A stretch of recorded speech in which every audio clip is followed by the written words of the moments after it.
Welcome to the Old Time Radio Netcast Network. I'm your host, Andrew Rines, and let's get into this episode. This episode is going to be Escape. Original air dates March 27th, 1949, and the title is The Diamond as Big as a Ritz. Let's get into it. Tired of the everyday routine? Ever dream of a life of romantic adventure? Want to get away from it all? We offer you Escape. Escape, designed to free you from the four walls of today for a half hour of high adventure.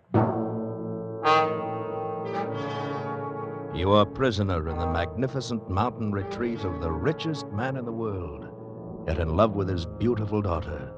While haunting you, terrifying you, is the certain knowledge that the only sure escape would be death.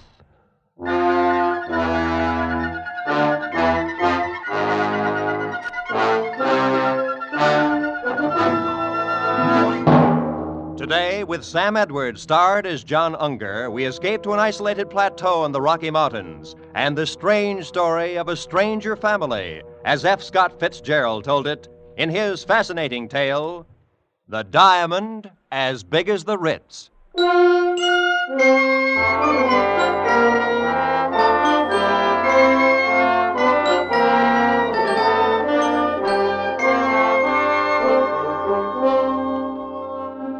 I'd been going to St. Midas Prep School for a couple of years, and this was my second summer vacation. I'd met this fellow Percy Washington during the winter and got to be pretty good friends with him. Only I didn't know about his family or where he came from or anything like that. Of course, I knew he must be rich. All the fellows at St. Midas came from wealthy families. So when he invited me to spend the summer at his home out west someplace, that was okay by me. We'd been traveling on the Super Chief overnight when Percy first mentioned it. I don't even remember now what led up to it. We'd been talking about first one thing and then another. Exactly where is your home, Percy? I mean, you bought the train tickets and all, so I... Well, it's in the Rockies. Sort of, that is. The Rockies, huh? Pretty wild country, isn't it? Some of it is. And now you take Hades, Missouri, where I come from. It's been settled for 150 years. One of the first towns on the Mississippi River. Indeed. Oh, sure. That's very interesting. You know, I sure do appreciate your not making jokes about it, the way some of the fellows do when I say I come from Hades. John, do you know that my father is the richest man in the world? Oh? By far the richest. I read about a man that paid taxes on a $5 million income. Small fry. If my father paid a tax on his real income, he'd disrupt the whole economy of the United States. No kidding. Oh, I like rich people. The richer a fellow is, the better I like him. My father could buy out all the millionaires in the country and not even know he'd done it. Is that a fact? I visited at the Switzer Murphys once. They're plenty rich. Why, their daughter, Vivian's got rubies as big as hen's eggs. I like jewels. Always have. I used to collect them instead of stamps. And diamonds? The Switzer Murphys had diamonds as big as walnuts. Oh, that's nothing. Huh? Nothing at all. My father has a diamond as big as the Ritz. Oh. Please. I'm not joking. But you mean as big as the Ritz-Carlton Hotel? Exactly. My father has a diamond as big as the Ritz.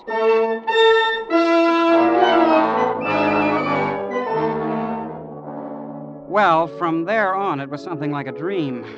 We got off the train about dusk at a little whistle stop where there was no town or anything, not even a station, just a broken-down old buggy. Well, Percy and I climbed in, and without saying a word, the driver cracked his whip, and off we went. I don't know how far we traveled. We didn't seem to be following any road. And after an hour or so, it got dark. The driver kept right on. I hope you'll pardon this inconvenience, John, but we have to take certain precautions, you know. Oh, that's all right, Percy. Anyway, we're almost there. Your home, you mean? Oh, no. To the place where we consider it safe to transfer. Transfer? What do you mean? There's the signal now. Headlights. Pull up the horse, Absam. They've seen us. An automobile. Yeah, but how? There's no road. Oh, it's special built. Doesn't need roads. Welcome home, Master. Good evening, Gigson. Come on, John. Let's get in. Gosh, what's the body made out of? Silver? No, platinum. Those are emeralds in the hubcaps. And the upholstery. It's fur. Mink. You are ready, Master? Anytime, Gigson. You'll probably notice, John, the exceptional brightness of the headlights. The lenses are cut from diamonds. Boy, what a car. This old junk heap? We use it for a station wagon.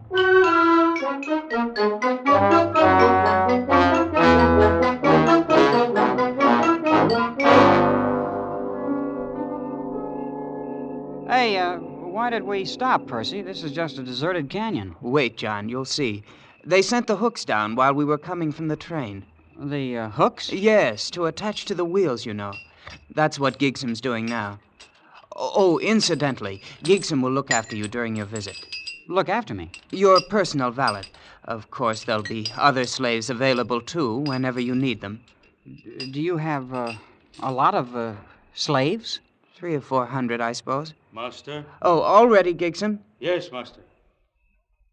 Hello! Hoist away! Yeah, hey, look, we're leaving the ground. Yes. There's a hoist up there on the top of the cliff. Has cables about a quarter of a mile long. Yeah, but what for? Well, it's the only way in. Imagine hoisting an automobile a quarter of a mile up the side of a cliff. It's nothing, really. As you may have guessed, John, this is not going to be like anything you ever saw before in your life.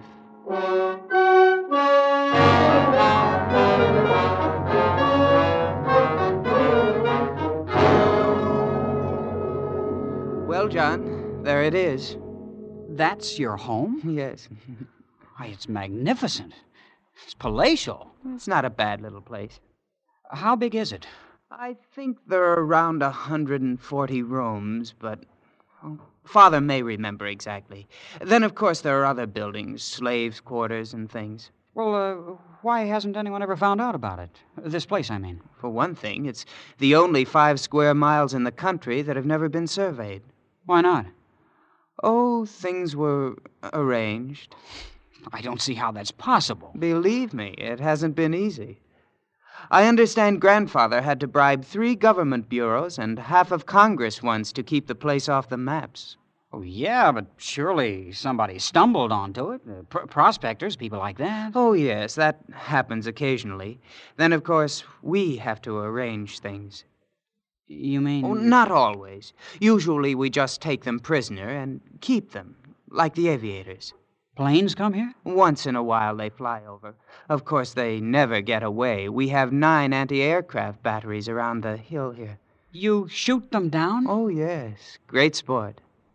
Does upset Mother a bit, though, and there's always the chance one might get away. That's Father's greatest worry. This place, this whole thing, it's fantastic. Oh, come now, John. I picked you for a fellow with his feet on the ground. And you haven't seen anything yet, you know. This is only the beginning.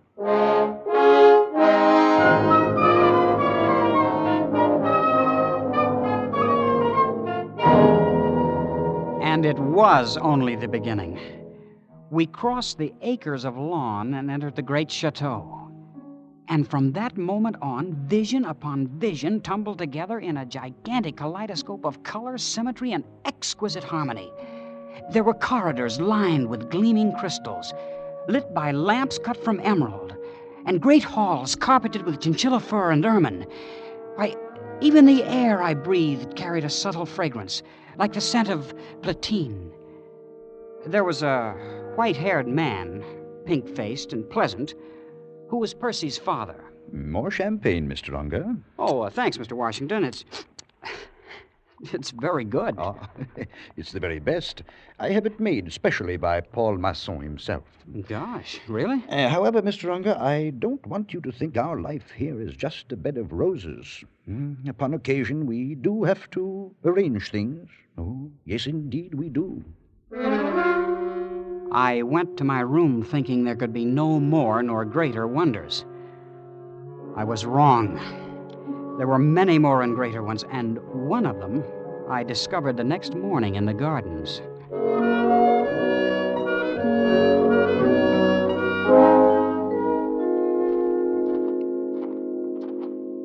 Hello there. Huh? Yeah. Oh, you're lovely. My name is Kismine. You're John Unger. You're a friend of my brother. Are you from the East? No, at least not exactly. I'm from Hades. Oh? Missouri. Would you like to sit down here on the grass? Why, yes, sure I would. I'm going east to school this fall. Do you suppose I'll like it? Well, I think so. Of course, it'll be different from all this. That's what my sister Jasmine says, and she's in the East now. I've never been outside. I hope you won't be offended, but you're the most beautiful girl I've ever seen. Yes, I know. What? I surprised you, didn't I? A year ago, I would have said thank you. But Father says it's very necessary to learn to take things for granted. Sure. I like you, John. I wish you'd spend some of your time with me this summer. Not all with Percy. I will, Kismine. I will. You may be in love with me if you'd like to. I'm absolutely fresh ground, you know. I think I am in love with you. Already. Of course, we'll have to meet secretly. My parents wouldn't permit it if they knew. Then that's what we'll do. I have to go now. I'm supposed to be with Mother at 11. Well, aren't you going to ask me for a kiss? Huh? Jasmine says boys always do nowadays. Oh, some of them do. But not me.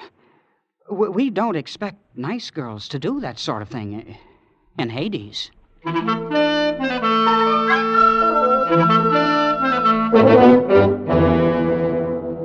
It was a funny thing. Percy's family were polite, friendly, always smiling.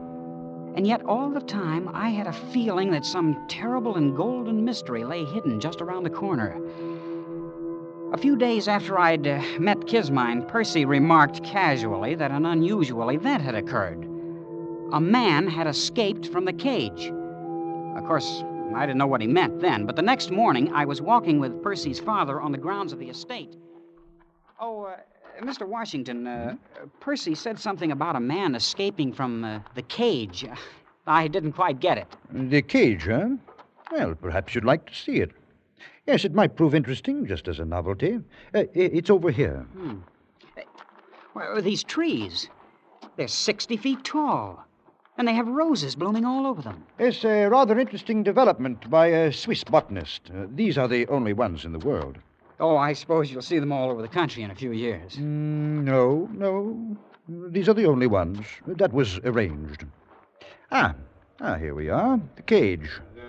Why, it's a pit dug in the ground, and a grating on top. Well, boys, how are you getting along?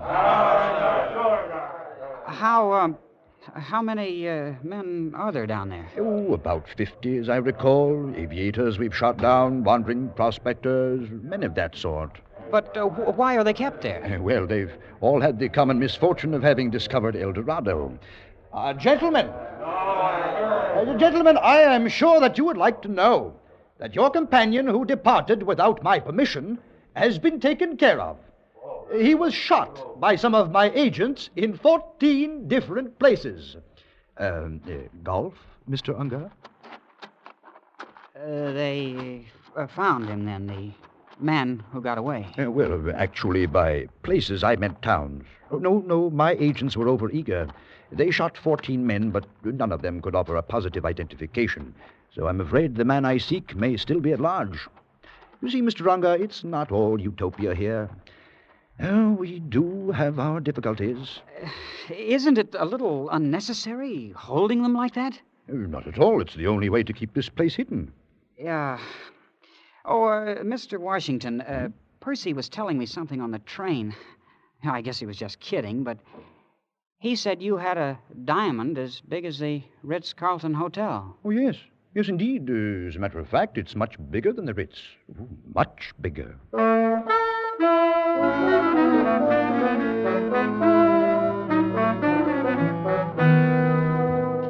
Well, summer went on, and I was more and more in love with Kismine.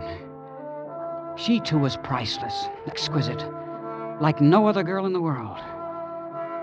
After a couple of weeks, I'd kissed her, of course, and I was really in love for the first time. Yeah, I should have known. I should have put two and two together when Percy's father showed me the cage, but I didn't. Until one morning late in the summer, I'd slipped off with Kismine to the rose gardens. Kismine, I think we ought to elope. I don't know. It would be much nicer to be married here, but then it would be much more romantic to elope. All the Sunday supplements would write stories about it. Oh, Kismine. I knew an heiress from Omaha once, but I don't think you'd like her. She visited my sister here.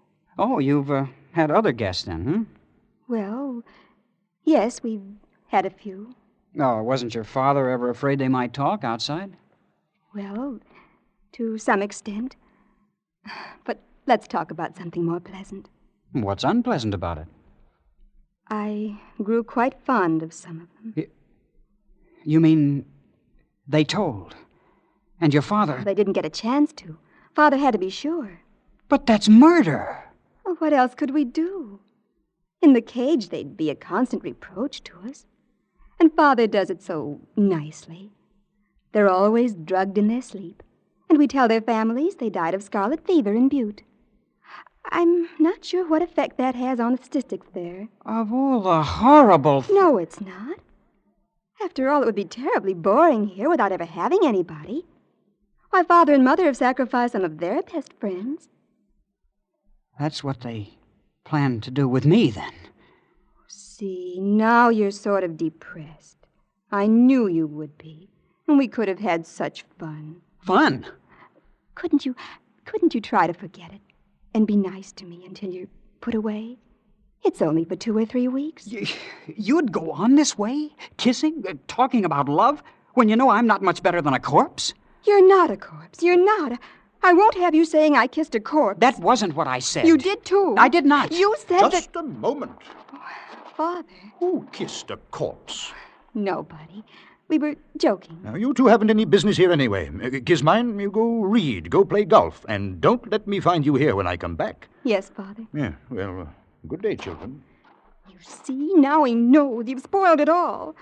You don't really love me. Kismine, you... Oh, what's the use? Look, Kismine, why would it be so terrible if anyone found out about this place? Why, it's on account of the diamond, of course. But you'd better ask Percy. I'm always getting things messed up. I will ask him. And another thing, I'm getting out of here tonight if I have to dig through the mountains. I'm going back east. Take me with you. Oh, no. Why not? Your father wouldn't permit it. If you won't take me, I'll go tell him I'm in love and want to marry you. You can't do that. He'd bump me off this afternoon. Oh, please take me, darling. And we'll be terribly poor and very happy. And I'll cook things for you, herbs and berries and stuff. Won't that be fun? You will, won't you, John?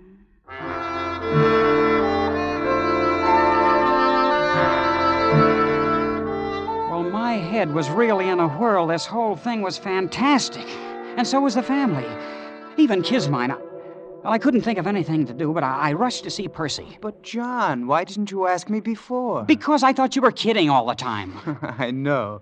You wouldn't have believed me if I had told you. I'm ready to believe anything now. Well, it was Grandfather who started the whole thing. Purely an accident. He came out here from Virginia and stumbled onto it. Onto what? The diamond, of course. Grandfather spent 2 years going around to different cities of the world, selling bits of it. And then he started building this place. First, he started putting his money in jewels, and then he found the radium took up much less space. Father's carried on since, you know. But why the secrecy? It just wouldn't do if anyone found out. Ruin the economy of the world. The thing's too big. This thing has been going on for 3 generations. The cage, this thing of inviting friends. Oh, yes. You see, there wasn't really any danger before airplanes. They're what worry us. And you knew when you invited me here what would happen. Please, John, I thought you'd be more sensible about it. After all, you can see my position. Yeah. Where is it? Where do you keep this diamond that's caused so cockeyed much trouble? I thought you'd guessed. You've noticed the hill the chateau stands on. Oh, yes, but... It contains a cubic mile. And except for a thin covering of dirt, it's one big, solid diamond.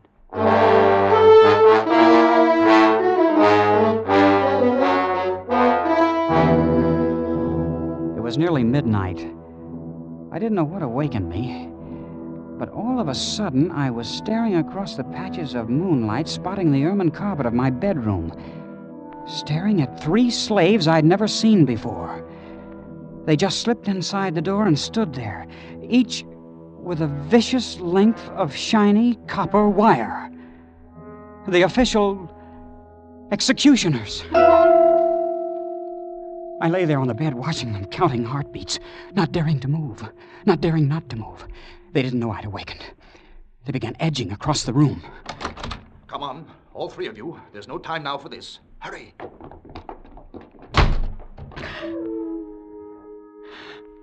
I took one long, deep breath, the first in several moments. Then I was out of the bed in an instant, throwing on my clothes and dashing through the long crystal corridor to Kismine's room. Kismine, are you awake? John, over here by the window. So they woke you up, too. If you mean 3 of your father's slaves. No, airplanes. Airplanes. So that's what it is. At least a dozen. I saw them crossing against the moon.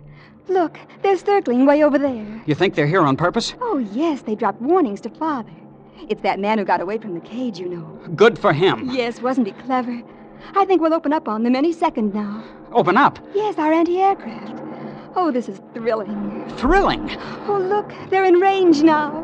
Bravo! Bravo! Kismine, get away from that window! Good heavens, did you see that? Yes, and we've got to get out of here. Can't you understand? They'll bomb the chateau next. Oh, there's a little grove across on the side of the mountains. We always keep one of the cars there. We'll have a nice view of everything. A nice view? Kismine, you don't seem to understand. They mean business. They're out to finish off you and your whole family. It all seems so silly. Why, when you come right down to it, they've never even met us.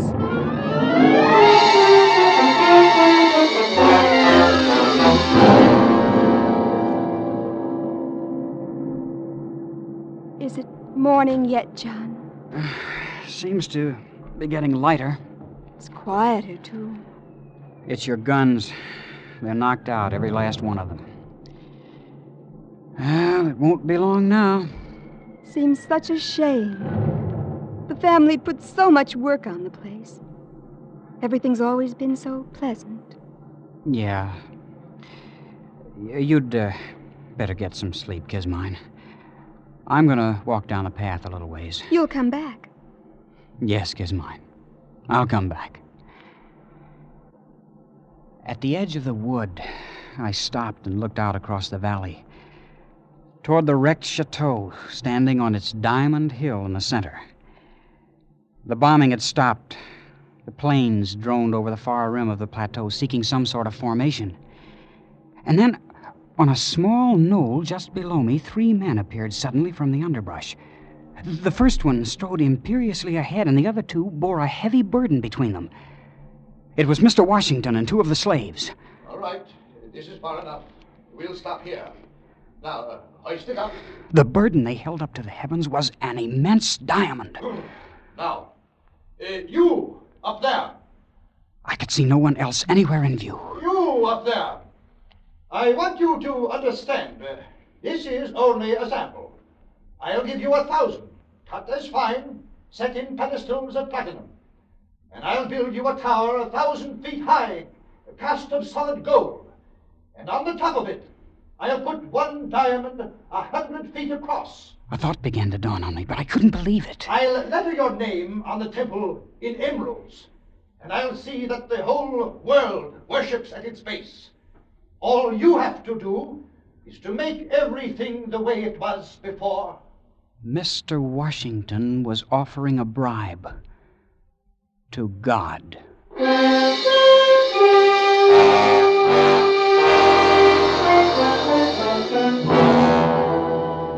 He stopped talking waiting for an answer. And then, out of those same silent heavens, blossomed the white puffs of parachutes. The man who tried to bribe God looked up and saw them, became old in an instant, and turning with lowered head, walked down the path toward the chateau. With sudden premonition, I whirled and headed for the spot where I left Kismine. Kismine and the car that needed no roads.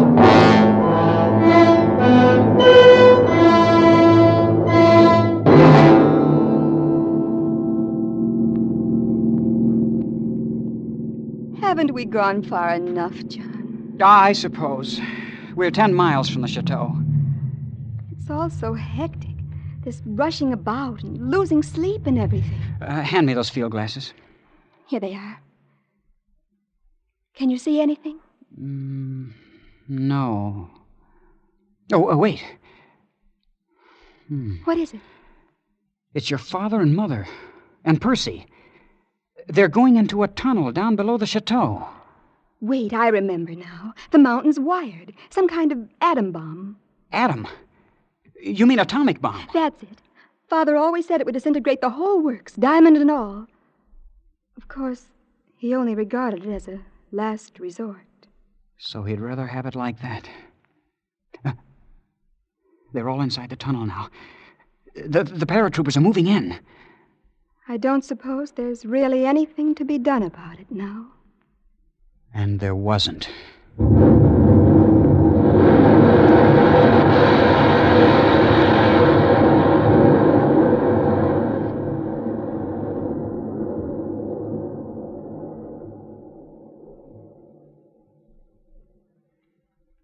I keep thinking about things the way they were. It was all so pleasant. I don't suppose it will ever be exactly like that again. Not ever, Kismine. And maybe it never was. You know, youth is a time for dreaming, and dreams die, too. I'll probably have to take in washing. But of course we'll be very happy. What will we do, John? Do? Mm-hmm. Oh, we can love a while underneath the stars. That's a form of divine drunkenness we can all try. And then there may be other diamonds in the world, who knows? And even though it's a shabby gift, there's always disillusion. Turn up your collar, Kismine, before you catch pneumonia. Mm-hmm. Let's go to sleep.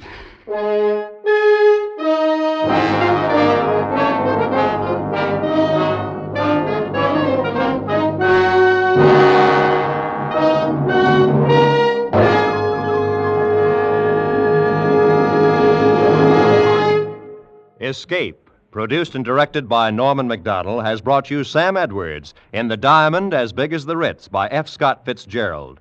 The radio adaptation was by Les Crutchfield, with editorial supervision by John Dunkel. Featured in the cast were Nina Clouden as Kismine and Hugh Thomas as Percy, with John Daner and Jack Crucian. The special musical score was conducted by Leith Stevens.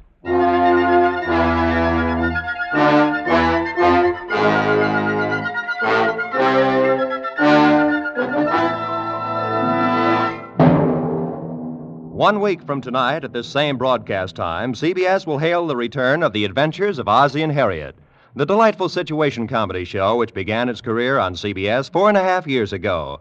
As they take their place among the stars on CBS's 10 great Sunday night shows, Ozzie and Harriet will celebrate their homecoming by presenting to their CBS audience their own sons, David and Ricky. So remember to be here next Sunday evening, April 3rd, as Ozzie and Harriet return over most of these same CBS network stations at 6:30 Eastern Standard Time. Now, stay tuned for the Jack Benny Show, which follows immediately. This is Roy Rowan speaking.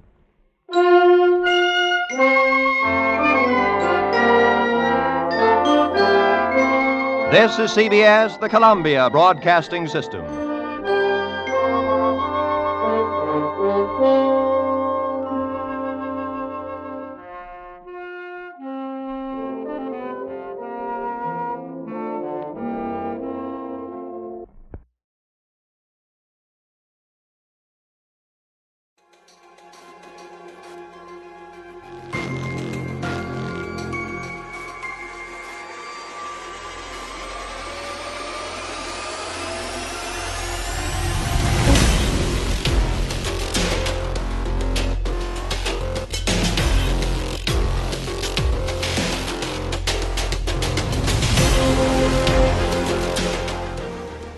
Welcome back. I hope you enjoyed this presentation from the Old Time Netcast Network. For more great shows, go to otnetcast.com. Don't forget to like and rate this episode in your favorite podcatching client.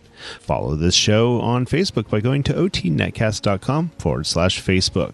This episode is covered under the Attribution Non-Commercial ShareAlike copyright. For more information, go to otnetcast.com/copyright. Thanks again for listening, and I hope you have a great day.